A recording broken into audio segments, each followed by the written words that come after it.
Welcome to Garden Sanity. I'm Laura, and today I'm going to answer the question, how do you prune a boxwood? In fact, I'm not just going to prune one boxwood, I'm going to prune an entire row of boxwoods. These are Winter Gem Boxwoods. They're absolutely beautiful evergreens. They have a lot of beautiful evergreen color in the winter. If they're more exposed to wind, and I'll show you this in a moment when I show you the entire row, if they're more exposed to wind in the wintertime, they will develop more of a rust color, but I find that absolutely beautiful as well. So, these haven't been pruned in about 3 years, I think. Usually what I do is I do a pruning 1 year in the spring. I don't prune it the following year except for some trimming here or there, and then I prune it the following year. But it's been, I think, 3 because I think I missed a cycle. I don't prune them into perfect little balls. I do prune them into rounded shrubs. I don't grow them all together. We do have landscape lighting that's kind of hidden, which I'll show you again. But I like the more wild look. But this is a little too wild. So let me show you what the whole row looks like, and then we'll get started. So this is our side yard, and you have emerald green arborvitaes on one side, and on the other are Winter Gem Boxwoods, like I mentioned. And this is the one that got the most wind because it was, as you can see, fully exposed here by the driveway. And so it had some of the rust and red. And that's not a big deal because, as you can also see, it's turning back to its lovely green shade, especially if you look over here, for example. So it has that beautiful color that just adds so much to the winter garden. It's not rust as in a fungus or disease, it's just a rust color, and you do get hints of red as well. So this is the entire row, and you can see they've gotten a little large. And I actually have landscape lighting here, which we haven't been able to see or enjoy. And there's another one in this row.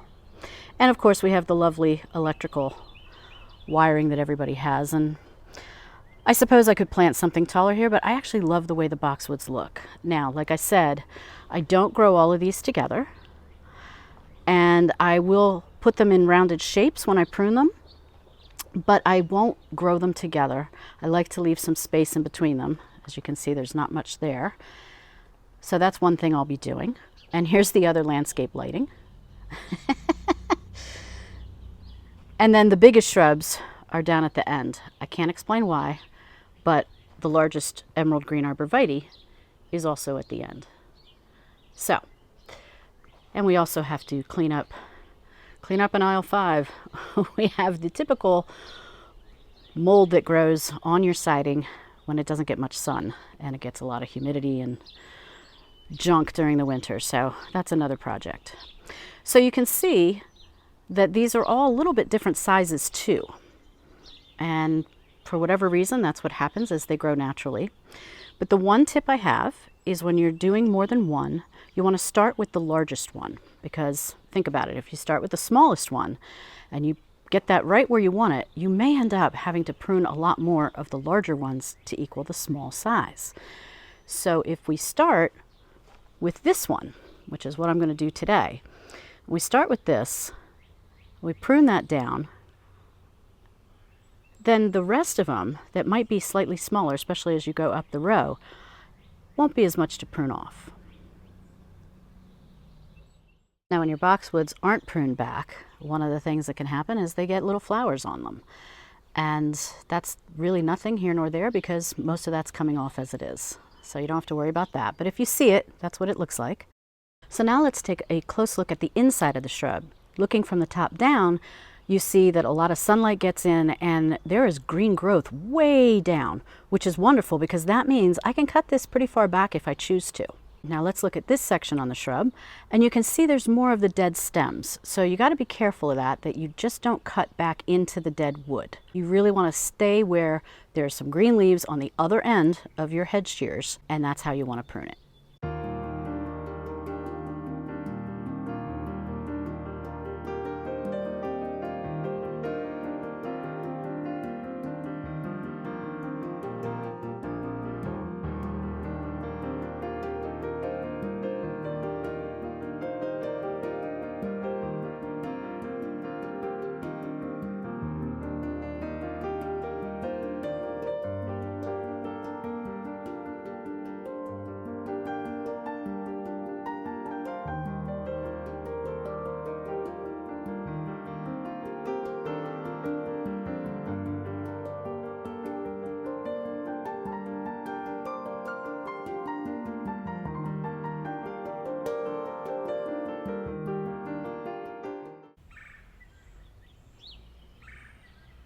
So I use these manual head shears.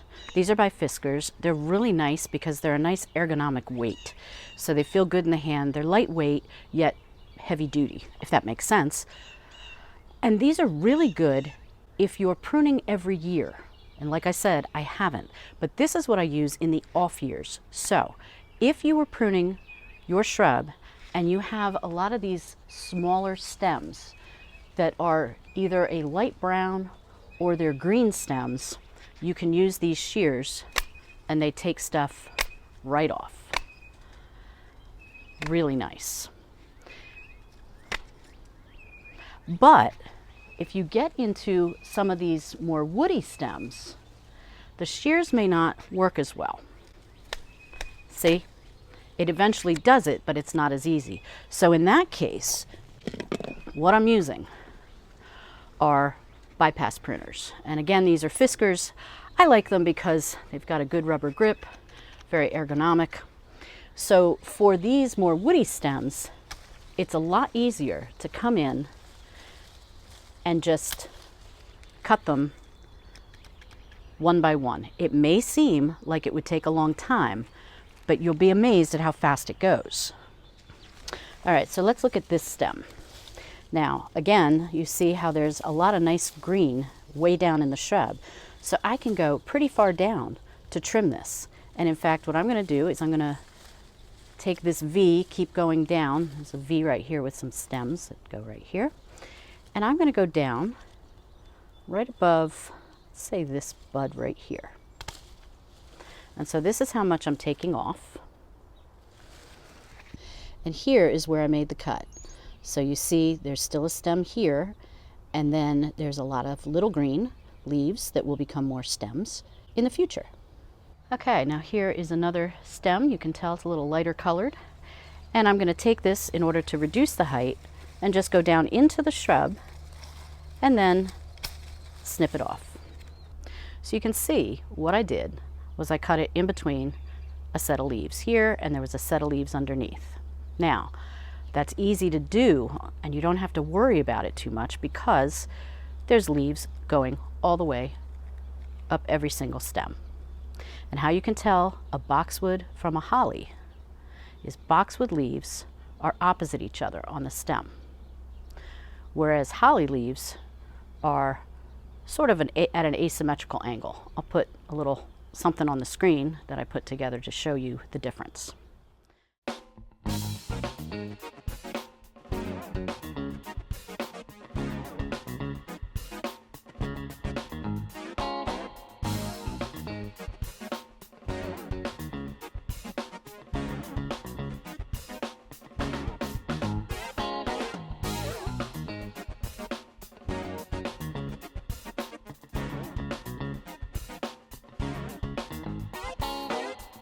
So in this case, for these overgrown shrubs, I'm going to be going through, and every time I see woody stems, that's what I'm going to use.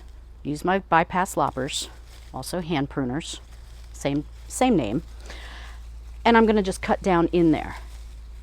And like I said, if I was just doing a trim, which is what I would do next year, where I just was going to take off the outer growth, then I would use the hand shears. What I want to do first is figure out what the height's going to be. So since I have so much green growth down here, I'm actually going to go pretty far down. And by the way, I don't use at this point, because everything is so overgrown, it doesn't make sense to try to crawl under here with a sheet. So everything is just getting thrown to the side, and cleanup will happen later.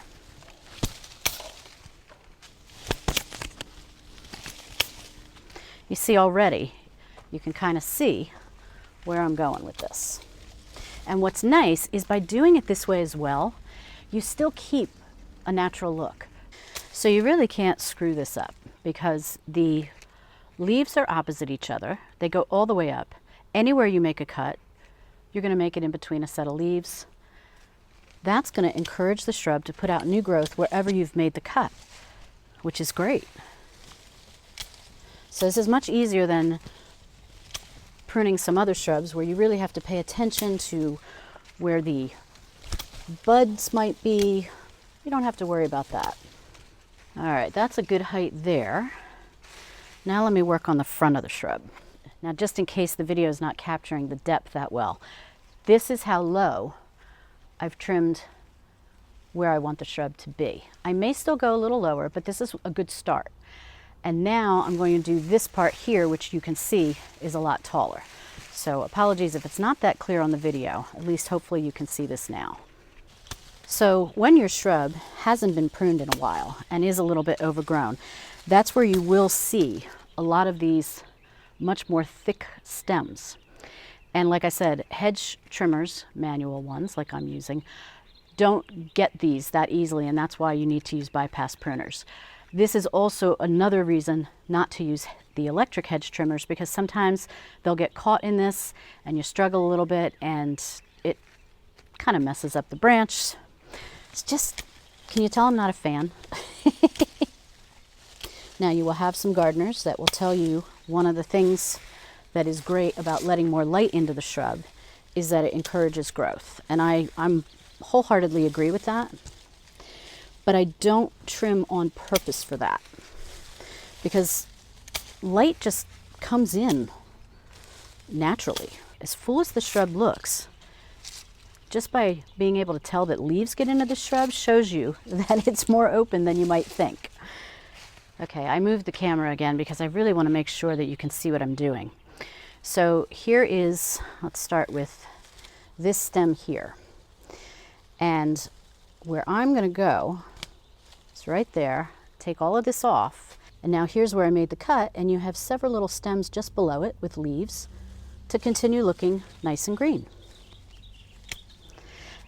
Now the newer stems, let me just show you again a little difference.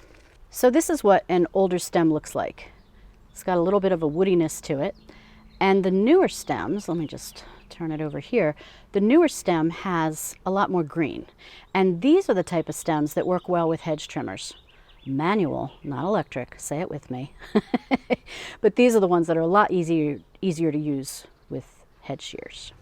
So what's nice is I use the pruners, take down the height, and then later on in the season, let's say a few errant ones are sticking up, I can come back in easily with the hedge shears and take care of that. If this was pruned on a yearly basis, you could get away with using the hedge shears for much more of this because the stems wouldn't have gotten so woody. Like this stem. This is quite an old stem. You see how thick it is?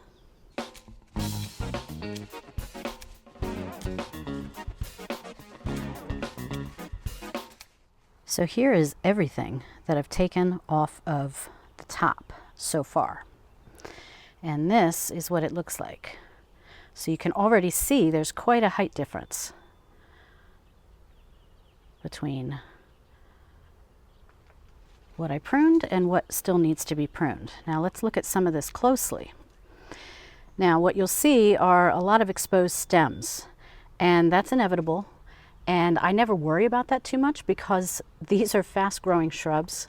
And I don't mean fast growing as in, oh my God, they're going to be a nightmare to take care of. I just mean that new leaves are going to fill in no time. And, you know, pretty soon you won't even notice this. However, if some of the stems are sticking out and they look a little bit unsightly to you, what you can do is you can take a stem, and let's use this one for an example.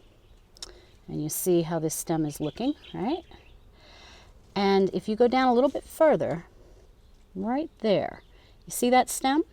You can actually prune it right there, and then all you'll have is this sticking out, and you won't see this anymore. And now you have some other greenery that's going to hide it. Okay, you still see it, I know. But when I keep stepping back, maybe not. So next, it's time for the sides. So step one is the top. Step two is the sides. However, if you have a row like mine, you're going to want to do the sides of the next shrub next to it before you even do the top of the next shrub. And that's so that you can make sure there's an even space between both shrubs. You don't want to cut one back so much and not so much this one it'll just kind of look a little wonky. So that's what we're going to do next, is really get in here and see what we've got. Cut this back a little bit, try to make 2 shrubs instead of 1 growing in. Again, if you wanted this to grow as a hedge, you by all means want to let them grow together. But I really, really, really love the look of individual shrubs. You can't tell by this, but I really do like it that way. So here we go. Now to start on the sides, again, I'm going to start from the top down because it helps me see where the stems that are going up versus the stems going sideways, where that delineation is. For example, this stem starts here, but it goes all the way sideways. So sometimes it's easier to create separation between shrubs than you think. And again, for the sides, like I said before, if you trim these every year, no doubt you'll be able to use hedge trimmers for this. Manual. You can already start to see a little bit of the separation. Let's go down here. Get that big stem.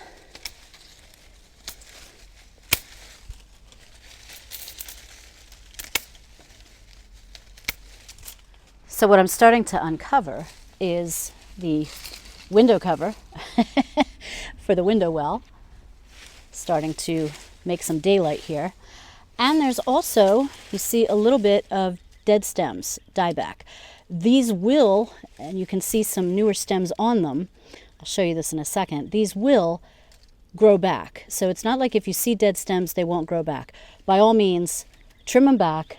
New growth is going to sprout from those. It may take a while, but it will happen. However, to create delineation, I may end up cutting some of these off as it is.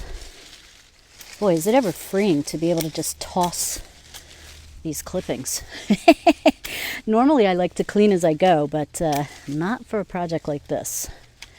That's not the Garden Sanity way. The Garden Sanity way is just enjoy yourself.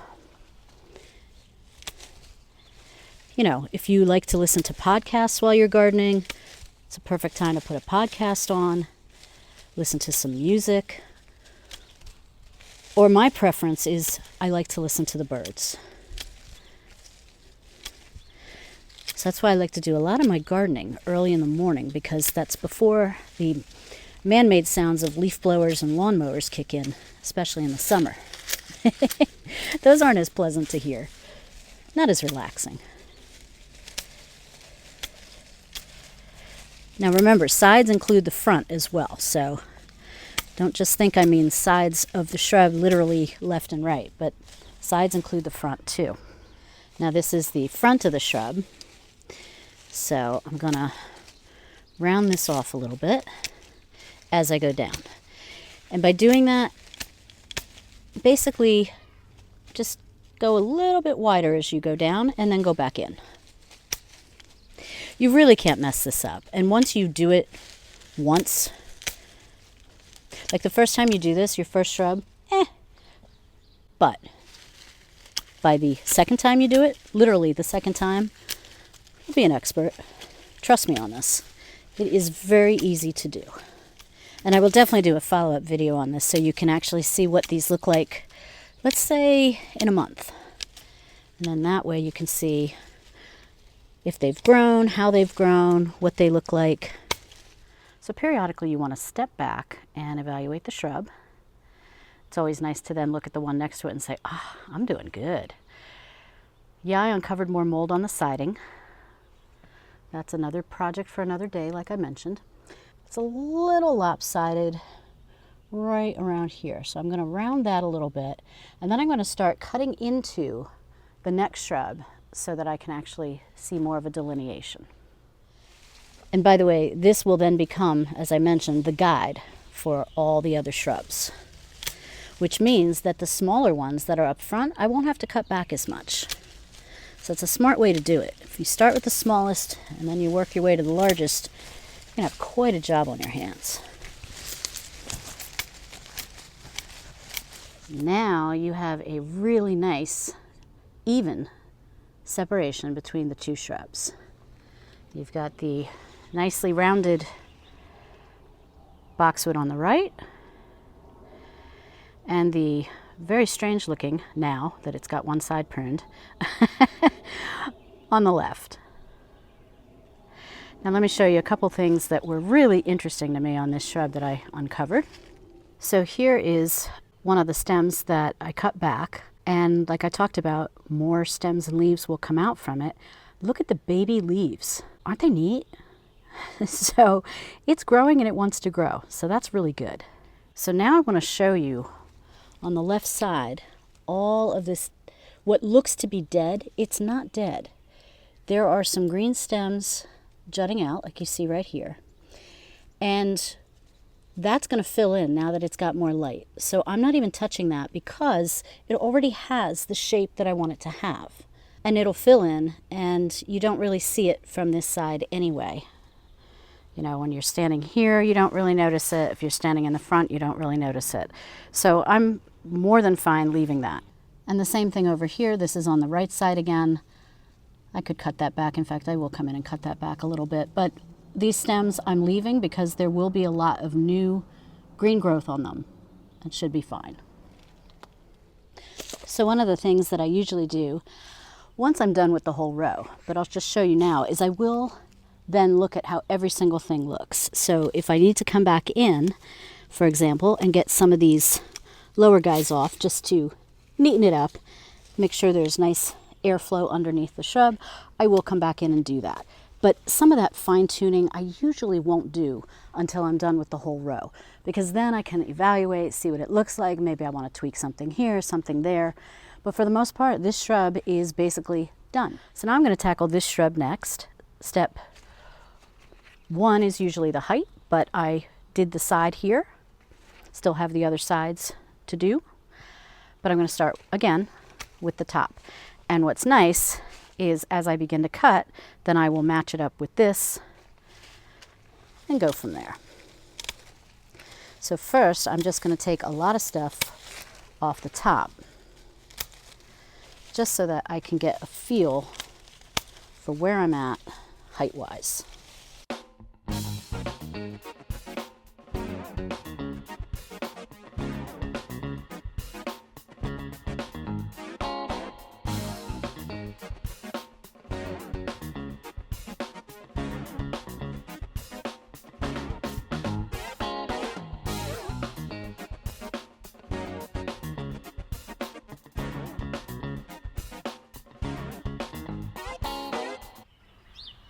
And here they are, all finished. I uncovered the landscape lamps. I uncovered more mold on the side of the house that needs to be power washed. But they look really, really good. So I kept them pretty even just by eyeballing it. It took me 2 days to do this. There's 11 in total. So I did 5 the first day. I did 6 the second day, and then came out this morning to film this after the rain overnight. But you can also see how they look greener, especially because a lot of the rusty colored growth was already cut off. So that instantly greens them up. So these are the first 2 that you saw me prune. And by the way, there's a lot of moss that I'm also going to be taking out, and I will show you in another video that's upcoming just how easy it is to get rid of the moss. Not with chemicals, just with your hands. So I also uncovered the hub for our sprinkler system. Yeah, that was also kind of hidden. Luckily we didn't need to find it. I uncovered the landscape lamp, both of them. I uncovered the sprinklers, for crying out loud. Now I can actually reach them. Not that it was a problem, but it was nice to actually see how nice and neat that is back there now. It's nice to actually have all of that nice and clean. Now you can see where the line of moss is. That's actually how far out the boxwoods were. So what's nice is it's cut back farther. So now the yard is a little bit wider, a little bit more even on each side of the stepping stones.